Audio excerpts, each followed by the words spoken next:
Hey, what's up, everyone? Welcome back to Tony's Reef Keeping. I got a little bit of a bittersweet update. The bitter part is that over the last couple months, I've been losing a few of my fishes, all small ones.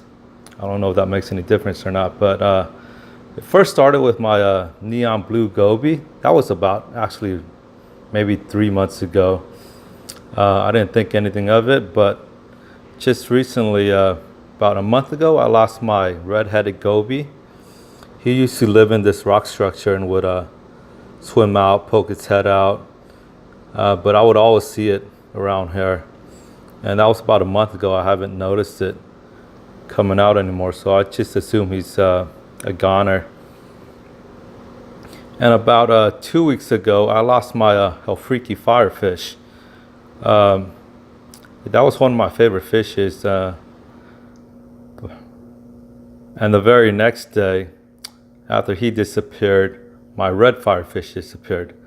So that was kind of a weird coincidence. So kind of makes me wonder, like, if these fish died from old age, because that would be a pretty big coincidence if it was. And there might be something a little more sinister going on. Now, I noticed those three gobies and firefishes were disappearing after I introduced this guy, the Harlequin tusk. Now, from what I understand, he's not a fish eater.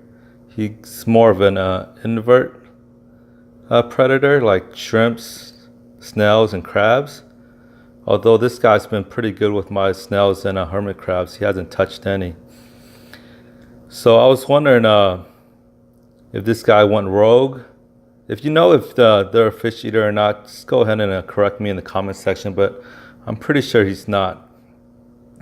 Or maybe that once I introduced him, there was just not much sleeping space left for fishes, and that's when they get aggressive and start killing each other off once they feel like they don't have enough adequate room to hide and sleep in.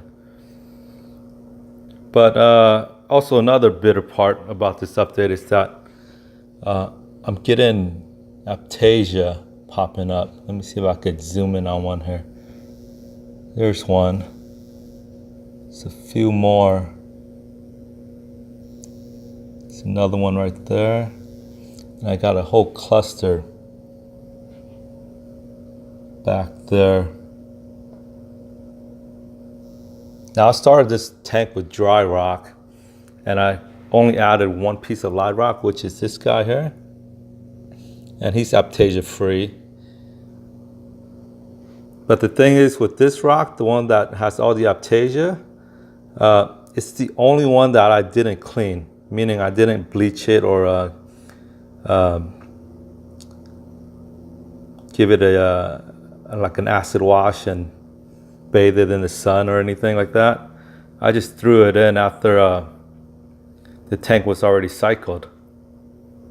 Now, when I picked it up from the LFS and it was dry, the owner said that somebody else had broken down their tank and brought all those rocks in. So I was wondering if this rock still had moisture inside, keeping these aptasia spores alive. And once they found this nice home, they decided to pop their ugly heads back out. But I'm gonna have to go ahead and address that before it gets out of control. So let's move on to the sweet part of this update. As you can see, got a lot of color in the tank. All the corals are opening up, looking very vibrant and colorful. Lots of them are showing some growth. Let's go ahead and go over some of them. Well, this guy here is a little bit ticked off. He's been staying kind of closed the last few days, so I moved him back here into lower light. But besides him, everything else is looking good. Got this Photilphavia looking nice. Chalice. This watermelon chalice is basically in total shade, but he's still doing very good. This Monty, my favorite, one of my favorites. Big Miami Hurricane Chalice, other chaos. Let's see some acros and their growth. This red plant is really taking off. Orange passion here, starting to sprout off a lot of new branches.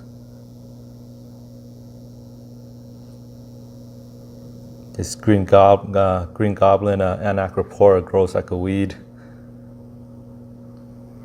I had to move this Cyphastria frag right here. As you can see, there was a lot of die-off around there. It was growing very nicely, but I had it on the sand bed back here. And when I came back from vacation, my blue star leopard rats had decided to bury the almost the whole frag. So that's where all the die-off came from. And on that note, let me see if I could find her, the blue star leopard wrasse.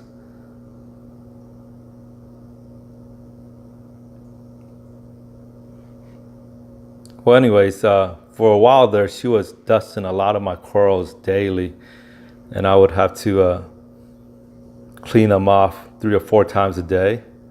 But lately, she's been very good. I think I just saw her. There she is.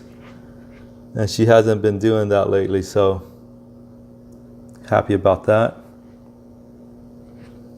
This Forest Fire Digi hair is looking really good. Showing a lot of new growth. This acro is growing really fast. Walt Disney starting to show some growth. Zoas are doing good for the most part. This torch I'm still trying to get colored up. I picked it up kind of as a rescue, but I had it in more light and it didn't seem to be doing any better. So I moved it back here into some shade and it seems to be doing a little bit better. Scolies are looking good.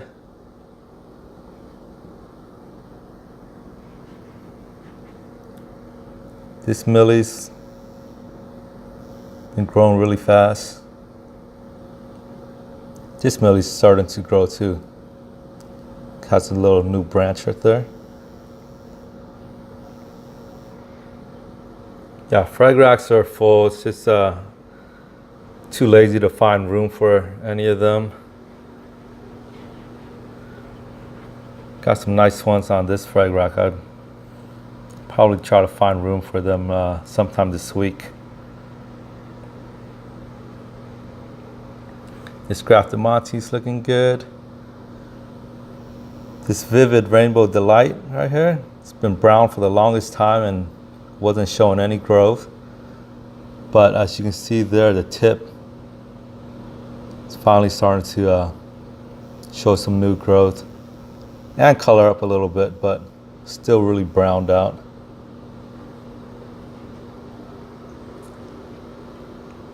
All right, guys, that's about it for this update. Some good, some bad. That's just how reefing is. All right, guys, thanks for watching. And if you're new, please consider hitting the subscribe button. All right, see you guys on the next one.